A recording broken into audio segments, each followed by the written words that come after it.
Okay, so this states, and we talked about it once before, but I want to circle back to it, right? A NIST team member used a handheld scanner to capture high-resolution images of foundation piles. Wait a minute. What did I just run across? Foundation piles. Extracted from the Champlain Towers South Foundation by the litigation team. They did it, not NIST. Civil litigation parties did this. Extracted from the Champlain Towers South Foundation by the civil litigation team. They're the ones that said, I want to get to the bottom of this, literally the bottom, to see how this looks. Now, this was supposed to be pressure-induced piles. I don't recall where or pile-driven. I don't recall where these were going to be drilled and then concrete added. If we look at the shape of this, you can see this is not a factory shape. It's irregular. It has this odd shape to it. This bottom has this belly sticking out, if you will. If we come over here, and I'll show you what the augers look like.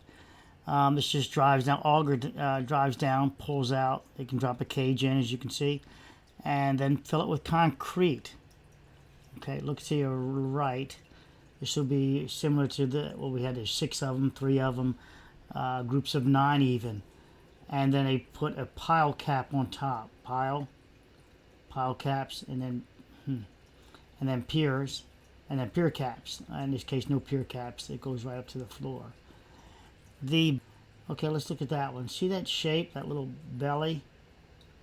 Now they might not have so many teeth 1980 in there. It would be more like this, and a cutting edge even down there.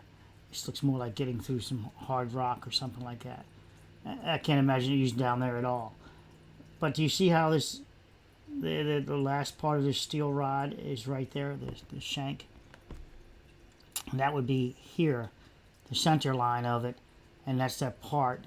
Once you pull it out, there's the bottom blade. Lift it out the dirt, and it will always leave this impression, this dip right here.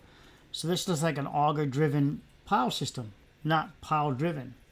Now, do we get excited about that? Well, the building didn't collapse because of settlement of the piles.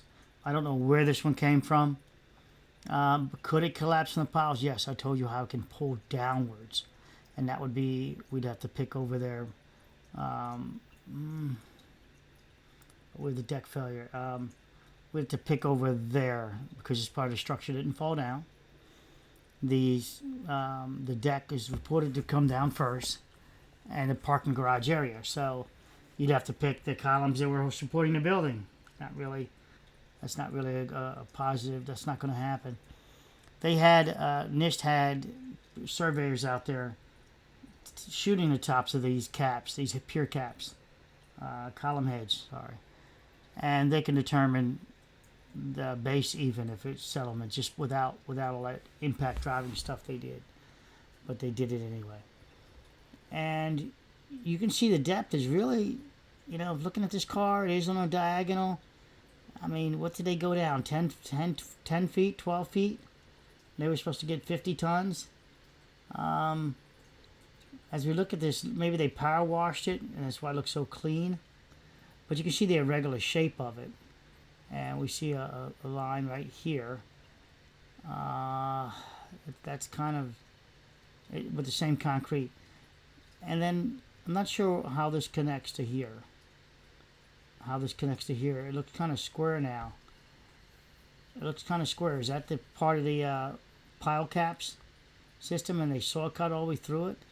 They'd have to use one of those chainsaw numbers to cut through that, because a regular circular saw is not going that deep. It's very interesting. Then they grabbed and they yanked it out. They dig around the soil, and then found the depth, and then said, "Okay, clamp it and pull it out."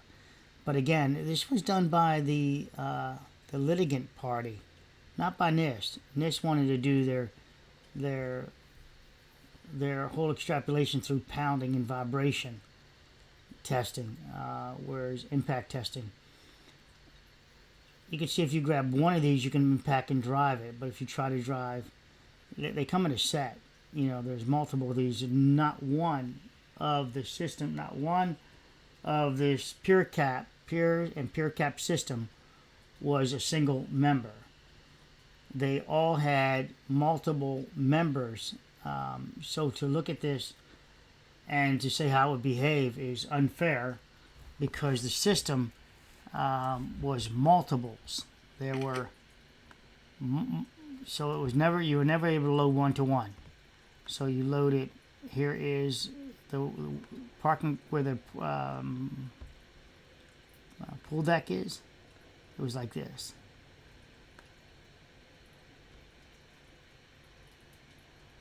Let me just take some liberty with my shape there, if you don't mind. It was like that, and then over top and in here is the in here is the pile, the pier that would go up and support it. Would support the deck. So that would support the deck. This one would. So any of the load distribution was via a thick pure cap, pile cap. Sorry, I get that inverted a lot in my brain. So here are your piles on the ground. Okay. So this is a view of it. Now they weren't in line like this, they were staggered as we saw there. Now since this was drilled, I'm gonna theorize they drilled them all the same depth now. Remember I talked about how it would behave if you try to get just a pressure load testing. So I don't believe there was any pressure test load testing done here. It still worked. It still worked. I still don't see it as settlement. You don't see any fractures in this. You don't see any splits in it. No buckling. I don't know what this is. So safe, whatever that is. And then on top of this is your pool deck column right there. That's your pool deck column. So loading any loads here would have to distribute across 1, 2, and 3. So you can look at the one here and say whatever we want to say. But all three had to behave to go down deeper. So what matters is the soil zone down here. How it change it one more time. How this behaved. And I would theorize that this would work like this. That these are so close together that they create a compression zone internal to each one. Let me take some liberty here and then lift it up. Right here, it's probably more like this. This pressure in here is if they try to drive down, and plus you got skin friction. The skin friction on this, that's in the soil around it.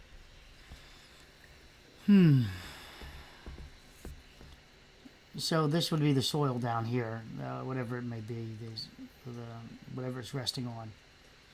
But remember, that's just the pool deck. The others had groups of 9. I mean, they were like massive amount, and that structure, the building fell down on it, and they still had to tear out these columns. I'm gonna get rid of that. Don't save it. And we look at this again. So these were drilled. And unless they had an engineer on site that checked the bottom of this hole, which I can't imagine them climbing down into this hole to test it, and they didn't have the technology of that torque and things like that happens now. We use shear pins to torque to drive down, and when they shear off, you can do an evaluation saying, the soil's about this strong. They didn't really use that technology then, so I'm going to load this video up, and this one is showing that they did not. On this one, was not pile driven. This is not pile driven. This is not a factory pile that was driven. Again, you can see that section there. Don't get confused. These are his targets, I think. All these little dots. I think that's his specialty targets. And he's probably for depth. These targets here and here by his feet. Yeah, this is interesting. So this might be the pile. I mean, it's reported as the pile right here. And that might be the pile cap. And we're only looking at a section, not times 3 or times 9, how it really matters. So this is nice to see, but it does discredit the builder and the architect because they deviated from the plans. I don't know anywhere where this was allowed, and this was not. It's not fractured off. There's no rebar here tying it to something else. This is the bottom, and we're down 10, 12 feet maybe. Take care. I got more to come for you on this one. I might load it up tonight even. Bye. I mean the other video too. It's going to talk about the shear wall, the main building. We're going to get into the building now and start revealing the collapse sequence.